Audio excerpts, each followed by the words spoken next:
안녕하세요. 저는 경기도에 살고 있는 30대 여자입니다. 저는 치과에서 페이 닥터로 일하고 있어요. 오늘은 오전 진료만 있는 날인데 진료를 끝내고 사연을 듣다 문득 저의 이야기도 들려드리고 싶어서 사연을 쓰게 됐어요. 긴 이야기가 될 수 있지만 잘 들어주세요. 잠시 집안 이야기를 하자면 부모님이 다 살아계신 남편과는 달리 부모님은 제가 어렸을 때 이혼하셨고 전 엄마가 키워주셨어요. 하지만 엄마와 보낸 시간은 길지 않았죠. 제가 중학생이 되던 해에 갑작스러운 심장 발작으로 인해 손 쓸 틈도 없이 돌아가셨거든요.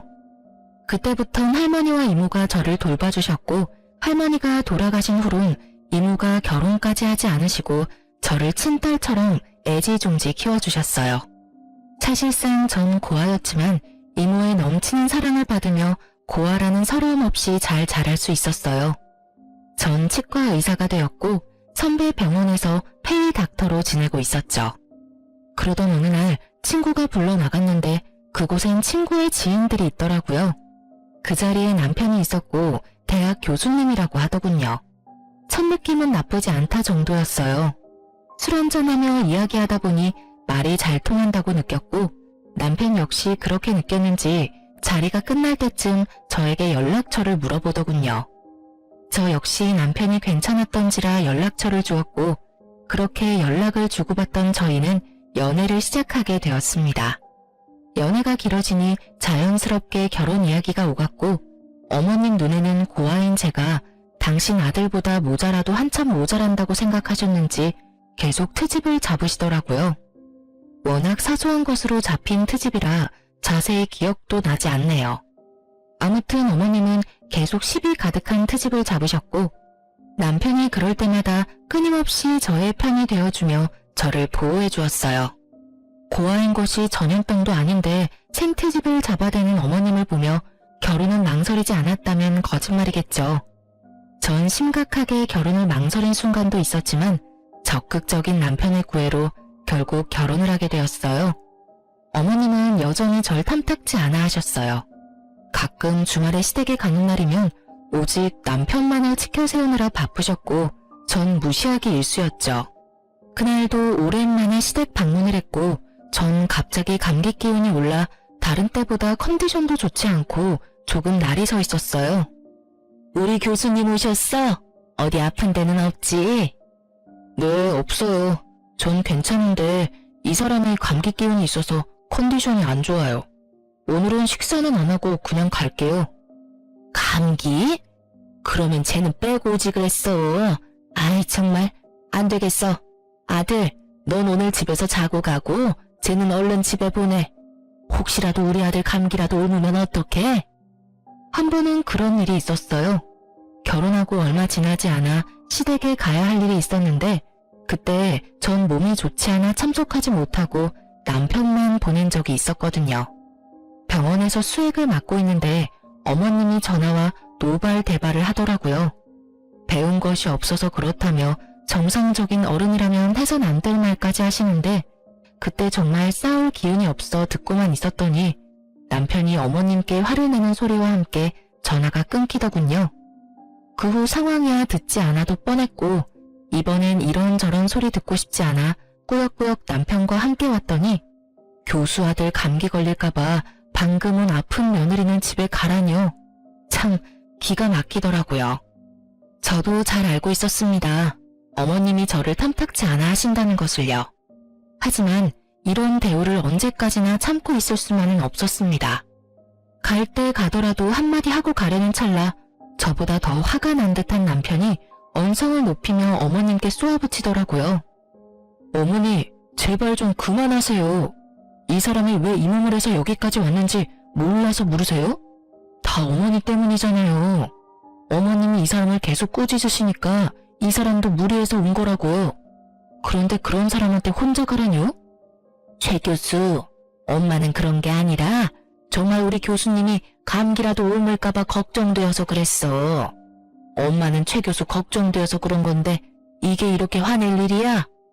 그깟 감기 좀 걸리면 어때서요? 아, 됐어요. 저희 이만 가볼게요. 한동안은 집에 오는 일은 없을 것 같아요. 어머니 말씀대로라면 아버지나 어머니한테 감기라도 옮기면 큰일일 테니까요. 가자 여보. 인사드린다고 괜히 입 열지 마. 그러다 어머니 감기라도 걸리시는 날엔 큰일 나니까. 안녕히 계세요 라는 그 뻔한 인사도 하기 싫은 제 마음은 어떻게 알았는지 제 입을 막아주고선 제 손을 이끄는데 얼마나 든든했는지 몰라요. 집으로 돌아가는 차 안에서 제가 감동을 하여 젖은 눈빛으로 남편을 바라보니 이렇게 말하더군요. 내가 대신 사과할게. 미안해 여보. 어머니가 원래 저런 사람은 아니었는데 왜 저러시나 모르겠어. 어머니 눈엔 내가 당신한테 한참 모자란다고 생각하시겠지. 당신에 대한 자부심이 대단하시잖아. 당신 같은 여자가 어디 있다고. 내가 미안해 정말. 아니야, 나 진짜 괜찮아. 아니, 괜찮아졌어. 사실 나 어머님께 따져 묻고 다신 시댁은 발길도 안 해야지 했었거든? 그런데 당신이 나서서 그렇게 해주니까 속이 확 풀리는 거 있지? 우리 남편 역시 든든해. 매번 내 편 해줘서 고마워. 당연한 거지. 당신 마음 100번 이해해. 그래서 하는 말인데 굳이 무리해서 우리 집에 갈 필요 없어. 나의 아들이니까 어쩔 수 없이 가끔은 가야 하겠지만 당신은 당신 마음 가는 대로 해. 이런 대접 받으면서까지 며느리 돌이 다 하라고 하고 싶은 마음은 없으니까. 알겠지? 이렇게까지 말해주는 남편을 보고 있자니 파혼하지 않고 결혼까지 하길 잘했다는 생각이 들더라고요. 지금 저의 눈에 비친 남편은 누군가의 아들이 아닌 완벽한 저의 편, 든든한 제 가족이었으니까요. 어쨌든 전 그날 이후 어머님의 연락은 일절하지 않았어요. 저를 탐탁지 않게 여기는 어머님께 갖은 아양을 떨며 잘 보일 생각이 전혀 없었기 때문이죠. 그저 최소한의 인간 도리만 하며 지냈어요. 그러던 어느 날 어머님이 연락도 없이 제가 근무하고 있는 병원으로 찾아오셨더군요. 제가 그리도 마음에 들지 않는다고 하시던 분이 또 의사 며느리는 자랑하시고 싶은 것인지 친구분들까지 대동하시고요. 어머님의 그런 행동이 참 이해가 되지 않더군요. 갑자기 밀고 들어온 것도 기가 차는데 그 뒤 이어지는 말과 태도는 더 어이가 없었어요. 어머님, 연락도 없이 무슨 일이세요? 치과에 왜 왔겠니? 여기 내 친구들인데 검진해야 한다고 해서 내가 데리고 왔다. 한번 살펴보고 치료해야 할 거 있으면 치료 좀 싹 해주렴. 떼인 돈 받으러 온 사람 마냥 다짜고짜 진료를 봐달라고 하는데 할 말이 없더라고요. 상황이 어찌되었든 일단 오셨으니 간단한 진료라도 봐주는 게 뭐 어떠냐 생각하는 분들도 계실 수 있겠지만 제가 근무하는 병원은 100% 예약제입니다. 이미 예약하신 분들도 기다리고 계셨고 수술 스케줄도 있어 중간에 끼워 넣을 수 있는 틈이 전혀 없는 상황이었어요. 어머님, 저희 병원은 예약제라서요. 이미 예약하신 환자분들이 기다리고 계세요. 오래 기다리신 환자분도 계셔서 먼저 해드리는 건 곤란하고요. 일단 예약하신 환자분부터 진료 좀 할게요. 뭐? 그런 게 어디 있니? 가족이 왔으면 가족 먼저 해줘야지. 넌 그 정도 유도리도 없니? 난 절대 기다릴 생각 없으니 예약이고 뭐고 얼른 우리부터 해줘. 해달란 말이야. 그렇게 우기셔도 안 되는 건 안 돼요, 어머님. 일단 여기 실장님하고 상담하셔서 예약 먼저 해주세요. 우겨? 너 그게 무슨 말본새야? 이렇게 된 이상 난 무슨 일이 있어도 오늘 진료 보고 갈 테니 그런 줄 알아. 얼른 내 친구들 봐주지 못해? 나이도 지긋하신 분이 어린아이처럼 우겨대는데 말 그대로 미쳐버리겠더라고요. 무력으로라도 쫓아야 하나 남편에게 연락해야 하나 고민이 많아지는 순간 예상치 못한 도움을 받게 되었어요. 모든 상황을 지켜보던 예약 환자분들이 나서서 저의 편을 들어주기 시작하시더라고요. 정말 못 듣고 있겠네. 여기 기다리고 있는 사람들 안 보여요? 그러게요. 요즘 저런 시엄마가 어디 있어? 며느리 일하는 병원에 와서 이런 행패가 어디 있어? 난 다 모르겠으니까 순서나 꼭 지켜주세요. 다 아파서 오는 사람들인데 가족이고 나발이고 그런 게 어디 있어요? 그러니까요. 이게 무슨 민폐야? 의사 며느리 업고 다녀도 모자랄 판국에 일하는 직장까지 찾아와서 나 같으면 당장 이혼하지. 저걸 어떻게 참아? 선생님, 그러지 말고 이혼하세요. 내가 좋은 남자 소개해 줄 테니까. 선생님 정도면 남자들 줄 선다고요. 이윽고 이혼이라는 말까지 나오니 시모의 얼굴이 홍당무가 되어버렸더군요. 상황이 이렇게 돌아가자 시모는 아무 말도 하지 못하고 친구분들이 나서 거듭 죄송하다고 하며 시모를 끌고 나가시더라고요. 그 후로도 환자분들이 제 편을 들어주시는데 민망하기도 하고 통쾌하기도 했어요. 그렇지 않아도 바쁜데 시모와의 실랑이로 시간이 더 지체되었던 터라 정신없이 쉬지도 못하고 진료 마치고 집으로 돌아가는 길, 시모한테 연락이 엄청 많이 와 있더라고요. 전화도 전화였지만 문자도 엄청나게 와 있더군요. 물론 내용은 떠올리고 싶지도 않은 내용이었고요. 전 대꾸할 가치도 없는 연락을 가뿐히 무시하고 무거운 몸을 이끌고 집으로 향했어요. 오늘 참 고단한 하루였다고 생각했는데 저의 고단한 하루는 이제 시작이었더라고요. 현관문 앞에 도끼로 가득한 시모가 절 기다리고 계셨으니까요. 넌 왜 이제 오는 거야? 전화는 왜 안 받아? 아니, 도대체 최 교수한테 뭐라고 했길래 비밀번호를 못 알려준다고 그러는 거니? 네가 뭔데 내가 이런 수모를 겪어야 해? 이게 무슨 망신이냐고. 이렇게 쏟아내던 시모는 제가 가까이 다가가자 다짜고짜 뺨을 날렸죠. 정신이 멍해지고 그 어떤 말도 생각나지 않더군요. 그때 시모 입에서 제 정신을 깨워줄 말들이 쏟아져 나오기 시작했어요. 이런 버르장머리도 없는 년, 네가 감히 내 친구들 앞에서 내 망신을 줘? 그깟 이빨 좀 봐주는 게 뭐가 그리 힘들다고? 이래서 부모 없는 것들은 티가 난다니까. 괜히 내가 널 싫어한 게 아니라고. 네가 그렇게 본데 없이 굴면 하늘에 계신 네 부모만 욕먹는다. 내가 너 이렇게 못 배운 티 낼까봐 널 받아들이기 싫었어. 알겠니? 내 친구들 앞에서 무슨 망신이야? 그간 쌓아왔던 내 위신이 한 방에 무너져 내렸어. 너 어떻게 책임질 거야? 그걸 왜 제가 책임지나요? 애초에 어머님이 무대포로 밀고 들어오셔서 이 사달이 났잖아요. 그리고 여기서 왜 저희 부모님을 들먹이세요? 그럴 자격이 있다고 생각하세요? 이것 봐. 이 순간에도 눈 똑바로 뜨고 말 대꾸하는 꼴이라니. 되먹지도 못한 것이 독하기까지 해. 눈물 한 방울 흘리지 않고 어른 노려보는 것 좀 봐라. 그렇게 노려보면 내가 무서워할 줄 아니? 왜 네 부모를 들먹이냐고? 내가 불쌍해서 그런다. 이런 것도 자식이라고 낳고 기뻐했을 네 부모가 불쌍해서 그래. 이 말 같지도 않은 폭언들을 듣고 있는데 정말 어른만 아니면 욕을 하며 딱이라도 때려버리고 싶더군요. 머리끝까지 화가 올라 온몸이 부들부들 떨리면서 이성의 끈이 끊기려는 순간 다급히 다가오는 발소리가 들렸고 이내 제 앞을 막아서는 남편의 뒷모습이 보이더라고요. 그리고는 정신을 차렸을 땐 절규 소리와 함께 남편의 손에 끌려가는 시모 모습이 보이더군요. 무슨 잘못을 했을까? 도대체 무슨 잘못을 했길래 뺨까지 맞고 이런 말까지 들어야만 했을까? 이런 생각들만 가득했어요. 도무지 이해되는 것이 단 하나도 없었죠. 전 옷도 갈아입지 못한 채 소파에 멍하니 앉아 있었고 남편이 들어오더군요. 여보, 괜찮아? 어디 봐봐. 여기지? 많이 아팠지? 여보, 나 진짜 이해가 되지 않아. 내가 그렇게 잘못한 거야? 이런 취급을 받을 만큼? 아니야, 절대 아니야. 그런 생각은 하지도 마. 당신 잘못은 조금도 없으니까. 앞으로 우리 집엔 가지도 말고 오는 연락도 받지 마. 아예 차단해버려. 맞은 데는 어때?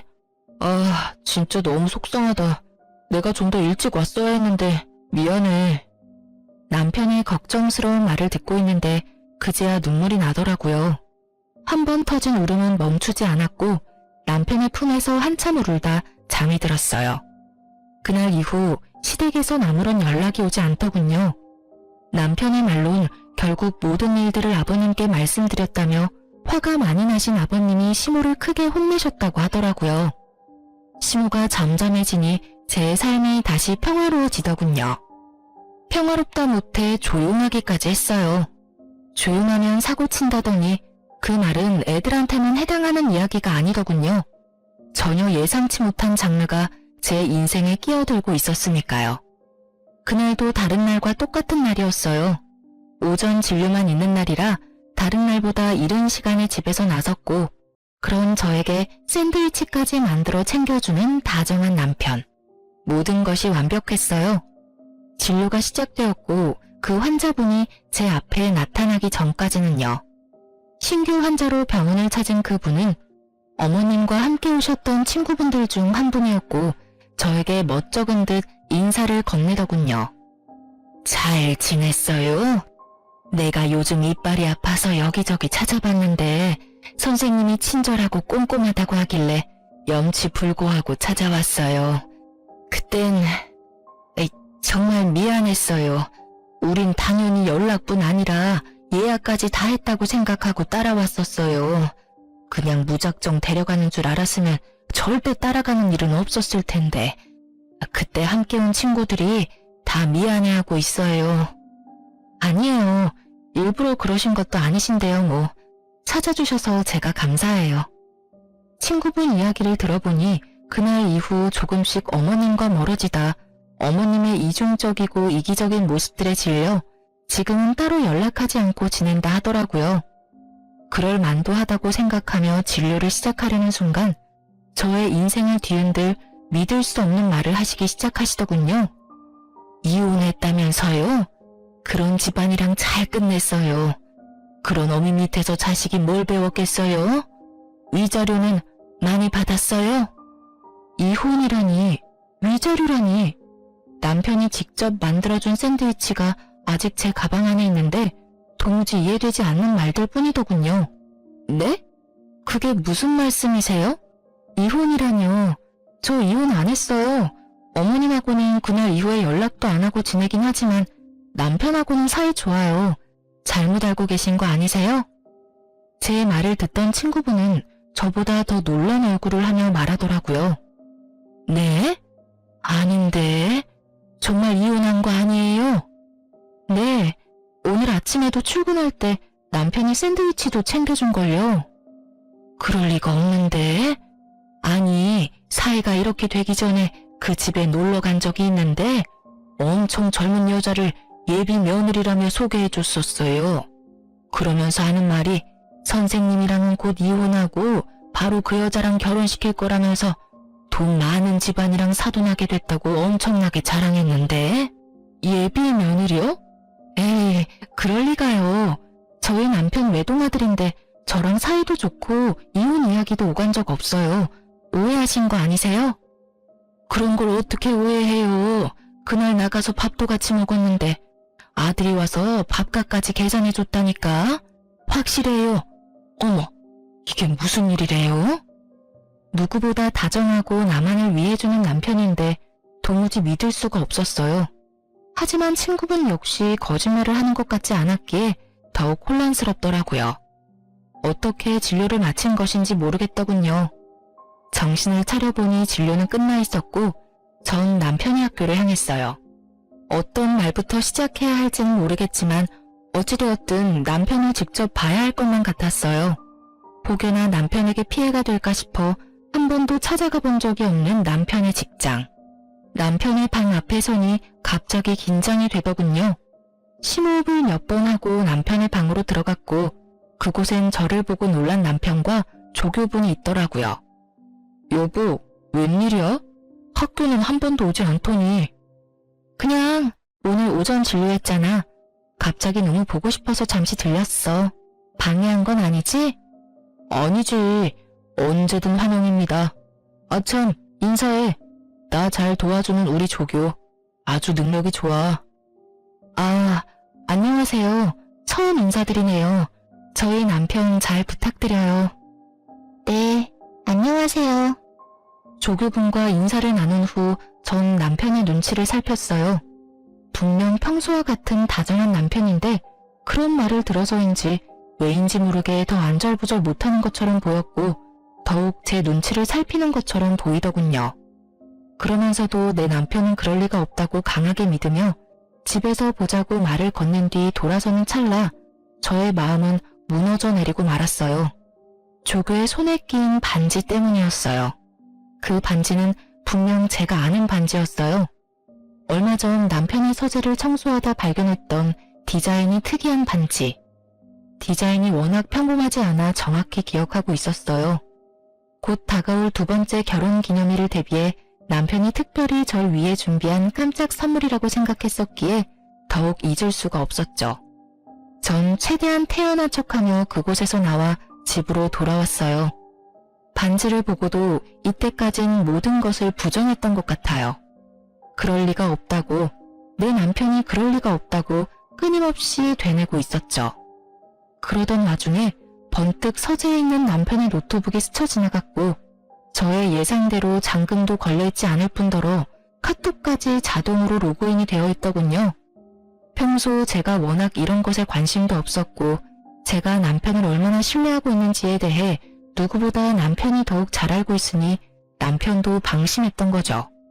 저는 아주 천천히 단 하나도 놓치지 않고 대화들을 살펴보았고 학교에서 보았던 조교와의 대화를 발견했어요.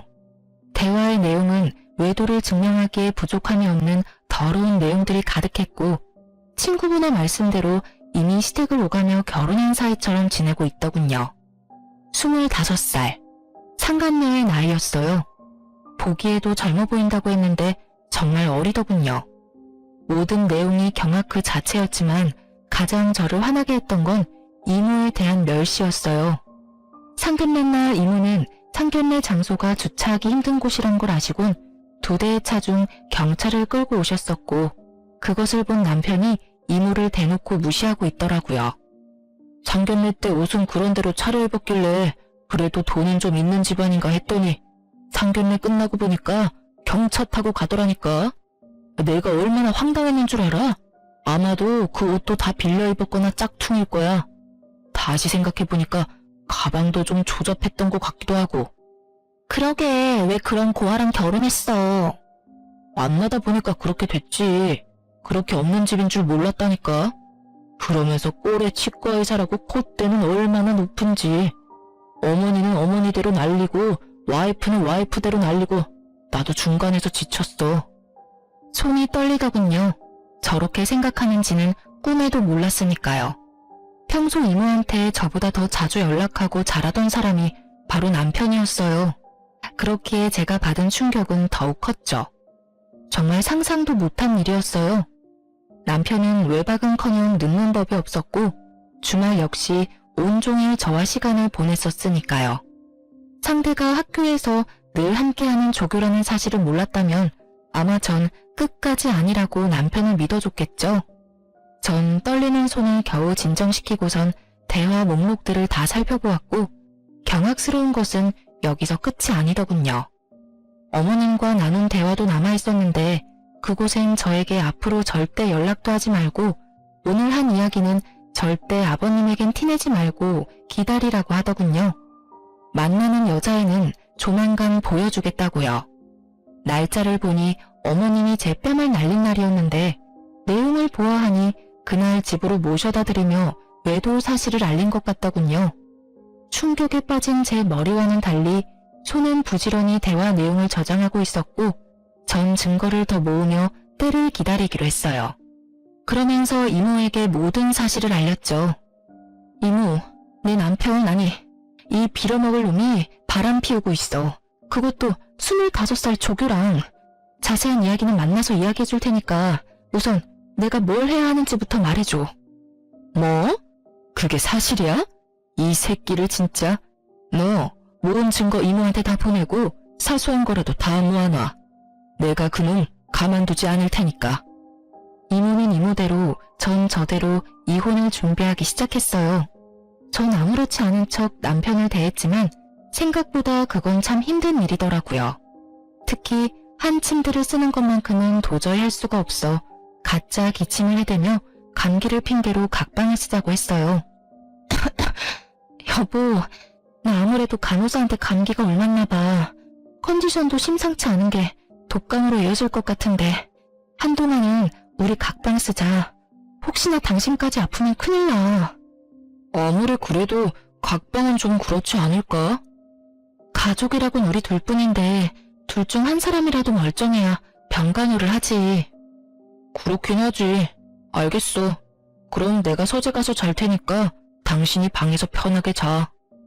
저의 권유에 남편은 흔쾌히 알겠다고 하며 서재로 가더군요. 그렇게 전 혼자 방을 쓰며 이것저것 이혼을 준비했어요. 일단 병원을 쉬기로 했어요. 남편의 외도 사실을 알고 난 후 이런 어지러운 마음으로 환자를 볼 자신이 없어 선배이자 원장님께 상황을 잘 설명하고 한 달 동안 이혼 준비에 힘쓰기로 했어요. 외도로 인해 이혼을 준비하는 사연들을 들어보면 흥신소를 많이들 활용하시던데 전 그럴 필요도 없었어요. 상간녀가 친절하게 SNS에 다 올려주었으니까요. 올린 사진들을 훑어보니 남편과의 외도를 자랑하고 싶어 안달이 나 있더군요. 그래도 남의 시선이 신경 쓰이긴 했는지 남편의 얼굴만은 교묘히 가리긴 했지만 아는 사람이 보면 충분히 남편임을 알 수 있겠더라고요. 거기에다 예비 시댁, 예비 시어머니라며 어머님 얼굴 사진도 있더군요. 1년 가까이 된 것 같았어요. 남편과 만나기 시작한 기간이요. 집도 친구분에게 들은 것처럼 잘 사는 듯 했고요. 이 모든 것을 SNS 통해 다 알게 되었으니 굳이 흥신소를 거칠 필요가 없었겠죠? 어려서 그런지 거의 실시간급으로 사진들이 올라오는데 상간녀에게 고마운 마음마저 들더군요. 전 때를 기다리며 SNS를 계속해서 주시했고 올라오는 게시물을 통해 복수의 날이 정해졌죠. 그런 와중에도 남편은 변함없이 저에게 잘해주었는데 그런 모습이 더욱 소름이 끼치더군요. 정확히 일주일 뒤 결전의 날이 왔고 이모와 저는 그 인간들이 모인 장소를 향했어요.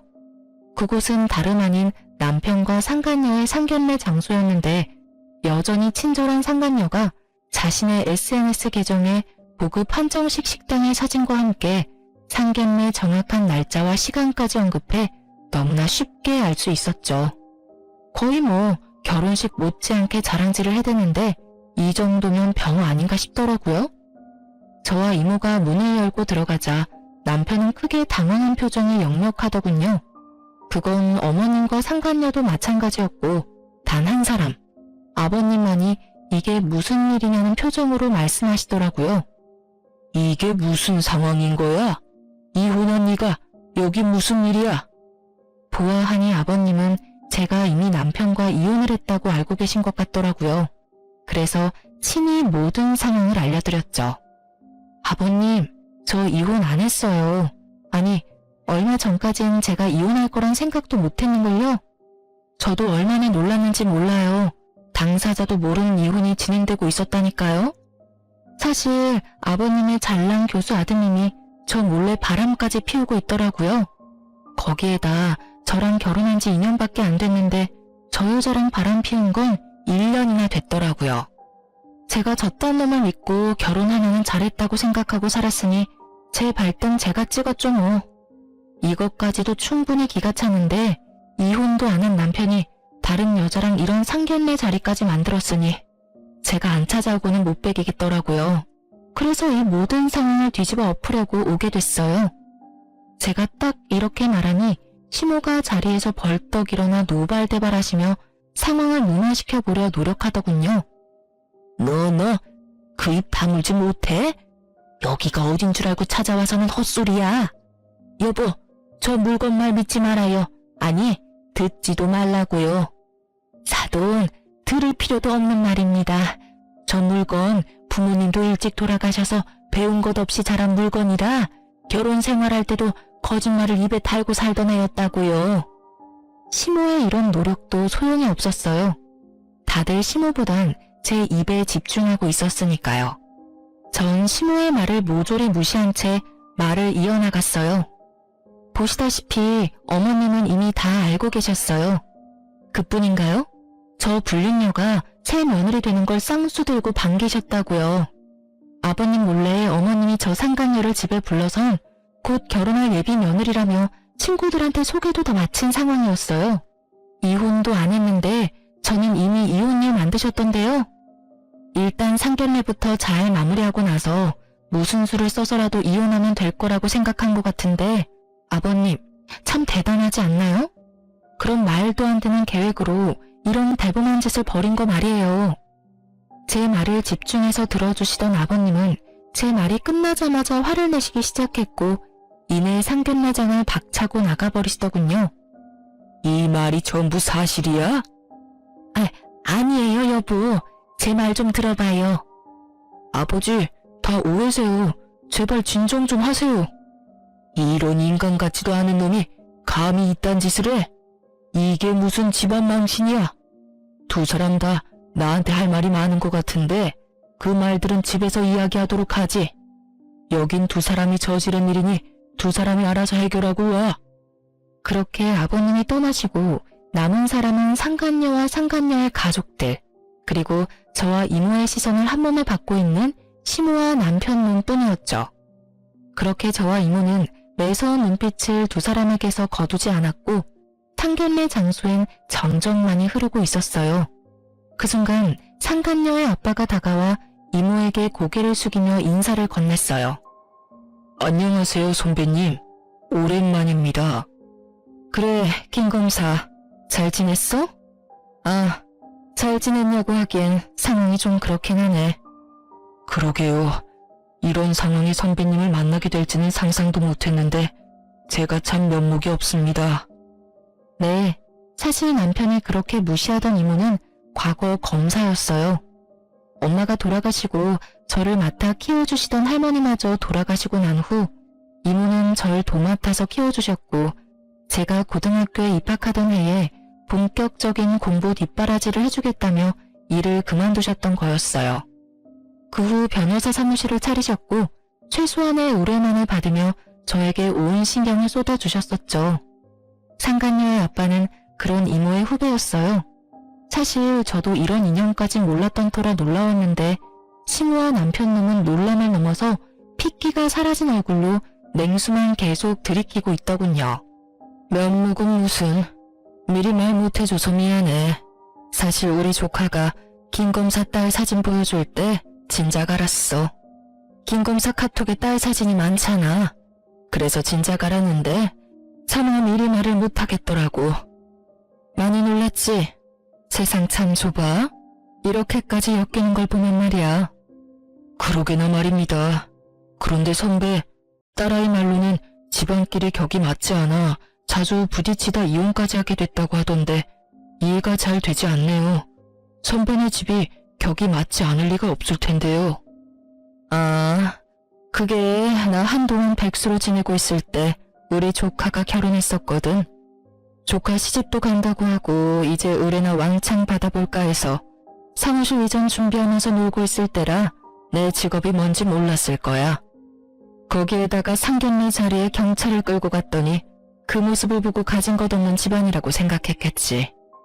아무리 그렇다고 한들 바람 피우는 것도 어이가 없는데 뭐? 우리 조카가 이혼을 해? 내가 지금 어떤 마음으로 저 인간을 살려두고 있는지 김 검사는 상상도 안 될걸? 충분히 상상되는걸요. 저도 지금 생각 같아선 어디 하나 분지르고 싶은 걸 겨우 참고 있으니까요. 이모의 말대로 이모는 사무실 이전을 위해 잠시 쉬고 있었고 빈 사무실만 본 남편은 이모가 작은 사업을 하다가 그마저도 망했다고 저에게 한마디 물어보지도 않고 혼자 지레짐작했던 것이었죠. 거기에다 상견례 자리에 경찰까지 끌고 갔으니 그 짐작에 확신했던 것이었어요. 살벌한 두 사람의 대화는 계속되고 있었고 대화를 가만히 듣고 있던 상간녀의 엄마가 벌떡 일어서더군요. 풍기는 포스가 성격이 보통 아니겠다고 생각했는데 역시나 상간녀의 엄마는 상간녀의 머리채를 휘어잡더니 내가 널 이렇게 키웠냐고 소리를 지르며 질질 끌고 가더라고요.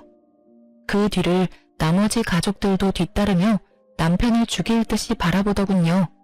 특히 상간녀의 두 오빠의 눈빛이 아주 예사롭지 않았어요.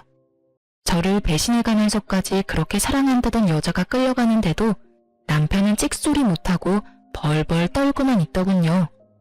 그저 사색이 된 얼굴로 저와 이모의 눈치를 살필 뿐이었어요. 참 한심하더라고요. 적어도 자기가 진심으로 사랑한다던 여자쯤은 지켜낼 줄 알았더니 그런 의지조차 없어 보였으니까요. 시무꼴도 한심하긴 내 한 가지였어요. 텅 빈 눈동자로 망연자실이라도 한 듯 바닥에 주저앉아 혼이 나가 있었으니까요. 상간녀를 비롯해 상간녀의 가족들이 모두 사라지고 나서야 정신을 차린 남편놈이 갑자기 무릎을 꿇고 빌기 시작하더라고요. 여보, 내가 정말 잘못했어. 내가 당신을 얼마나 사랑하는지는 누구보다 당신이 더 잘 알잖아. 그래, 사랑했지. 아니, 사랑한다고 알고 있었지.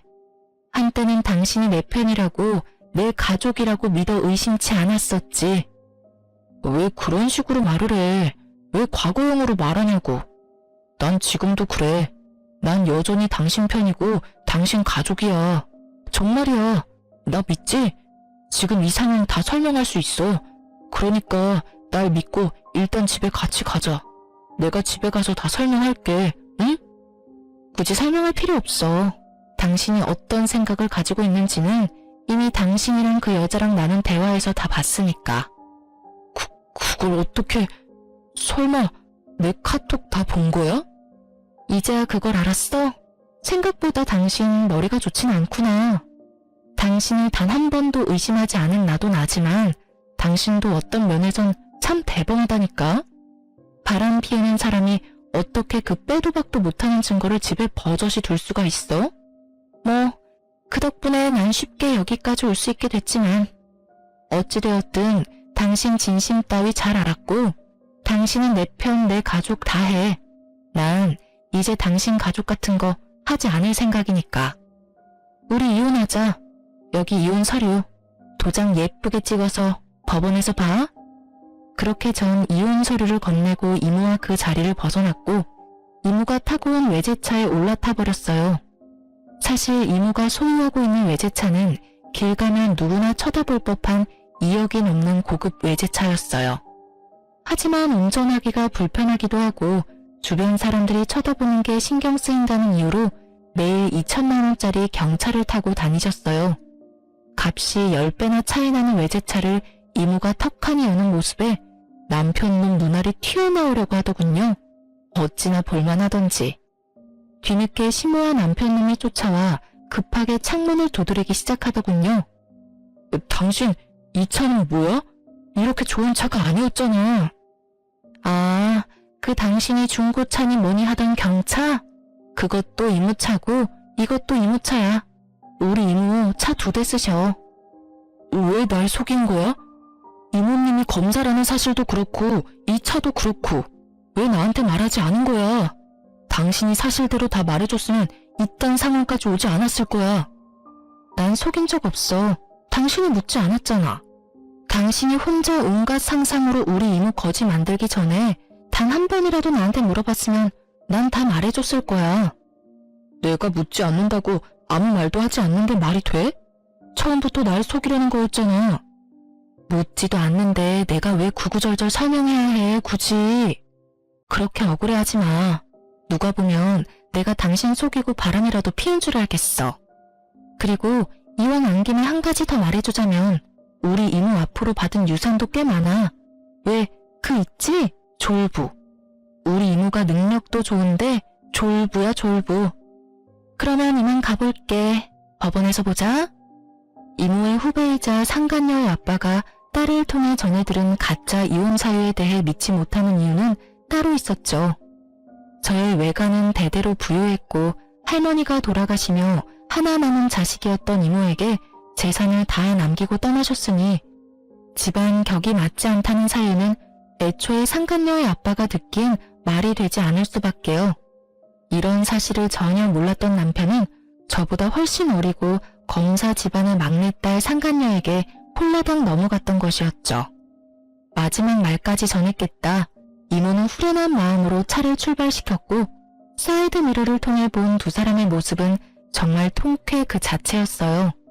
시모는 그 자리에 주저앉아 울고 있었고 그놈은 허탈한 듯 실소를 터뜨리고 있더군요. 그렇게 남편과 법원에서 만나 이혼 서류를 제출했습니다. 구질구질하게 끝까지 매달릴 줄 알았던 전 남편은 자신이 생각해도 전혀 가능성이 없다고 느낀 것인지 생각보다 더 순순히 이혼을 해주더군요. 물론 제가 원하는 조건도 다 들어주었고요. 원하는 조건이라고 해봤자 빠른 이혼과 위자료뿐이긴 했지만요. 그리고 가장 큰 고민이었던 상간녀 소송은 진행하게 되었어요. 사실 이모 지인의 딸이라 어떻게 해야 할까 고민을 했는데 상간녀의 엄마에게 연락이 오더라고요. 다름이 아니라 상간녀 소송 고민하고 있다는 말을 애 아빠한테 전해들어서요. 네, 아무래도 이모랑 아신다고 하니 제가 소송까지 하기가 좀 그래서요. 굳이 제가 소송까지 하지 않아도 충분히 부모님께서 벌을 주실 것 같기도 했고요. 그러지 말고 진행하세요. 네? 상간녀 소송하셔도 됩니다. 애 아빠와 전 죄를 지었으면 벌 받아야 한다고 생각해요. 제 딸이지만 그쪽한테 씻을 수 없는 죄 지은 게 분명하고 제 딸이라고 해서 아빠의 인맥을 이용해 그 벌을 피하게 할 생각 전혀 없습니다. 그러니 상간녀 소송 진행할 생각이었다면 그냥 진행해달라고 부탁드리려고 전화했습니다. 그렇게 전 상간녀 소송도 진행했고 당연히 승소했습니다. 그 뒤로 두 연놈은 어떻게 됐냐고요? 일단 상간녀의 소식은 이모에게 전해들었는데 상간녀는 집과 인연을 끊고서라도 전 남편과 결혼하겠다고 고집을 피웠다고 하더라고요. 아무리 고집을 피워대도 부모님들이 설득되지 않자 결국 짐을 싸서 전시댁으로 가버렸고 그런 상간녀를 전시댁에서도 받아주지 않았다고 하더라고요. 그랬겠죠. 집을 버리고 온 상간녀는 더는 매력적인 며느리감이 아니었을 테니까요. 그저 가진 것 없는 어린 여자일 뿐이었을 테죠. 그렇게 버림을 받고 집으로 돌아온 상간녀는 그제야 큰 후회와 반성을 하고 있다고 하더군요.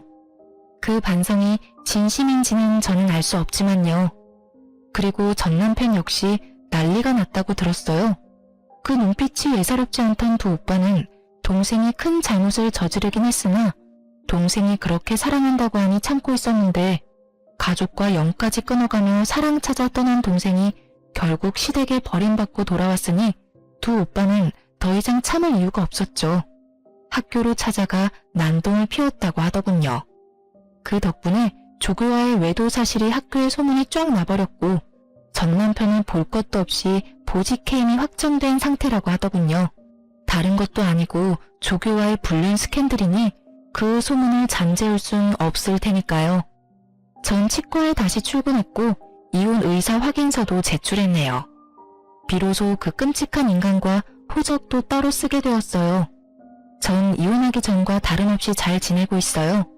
며칠 전 저의 은인과도 같은 친구분이 치료를 마무리하시기 위해 오셨는데 이번엔 통쾌한 소식을 가지고 오셨더라고요. 전 시모도 이혼당하게 생겼다며 저보다 더 신나서 말씀하시더군요. 글쎄, 미순이도 이혼당하게 생겼잖아요. 그 자랑자랑하던 교수 아들이 그 대단한 교수직에서 잘렸잖아요. 그때도 난리였다지. 왜 그런 소문은 얼마나 빠르게 퍼져. 그년 오빠들이 학교로 찾아와서 아주 죽기 직전까지 패놨다고 하던데 그 꼴을 본 미순이 남편이 꾸역꾸역 참고 있던 화가 폭발해서 둘 다 내쫓아버렸대요. 그 동네 사는 다른 친구가 말하기론 신발도 제대로 못 신고 쫓겨나서 울고불고 빌고 난리였다는데 내가 그 꼴을 직접 못 봐서 얼마나 원통하던지. 그나마 미순이 옹호하던 친구들도 상황이 이렇게 되니까 혹시나 자기한테 빌붙을까봐 다들 연 끊고 지낸다고 하더라고요. 그러게 귀한 남의 자식한테 그딴 짓 하는 게 아니지. 벌 제대로 받았어요 아주. 이야기를 듣고 있는데 그야말로 완벽한 결말이라고 생각했네요. 전 친구분께 끝까지 감사하다며 제 진심을 전했어요. 이분이 아니었다면 전 감쪽같이 남편의 소름 끼치는 연기에 속아 이혼당하는 그 순간까지 손 한 번 쓰지도 못하고 꼼짝없이 당했을 테니까요. 그것뿐인가요?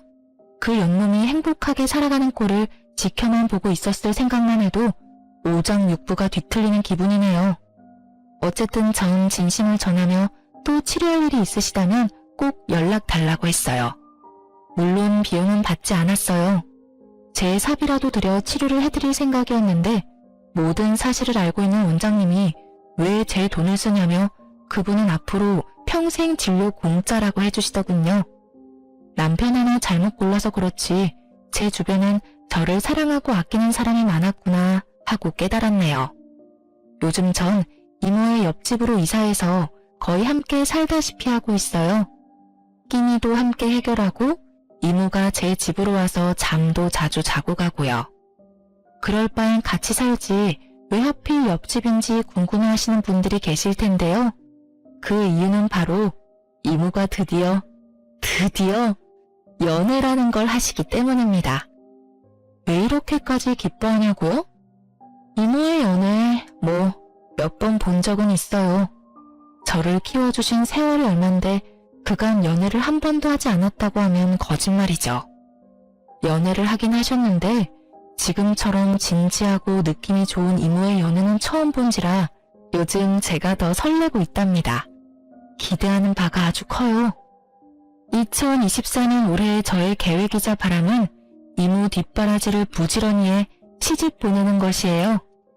이때껏 이모가 저에게 아낌없이 모든 사랑을 베풀어 주셨듯이 저 역시 이모의 뒷바라지를 하며 아낌없이 효도하려고요. 물론 제 인생도 중요하니 열심히 즐기며 살 겁니다. 이렇게 연애 기간보다도 결혼 생활이 더 짧았던 제 이야기도 끝이 났습니다. 어떠셨을지 모르겠네요. 어쨌든 저의 긴 사연 함께 해주셔서 감사합니다. 저는 물러가 볼게요. 오늘도 좋은 하루 되세요.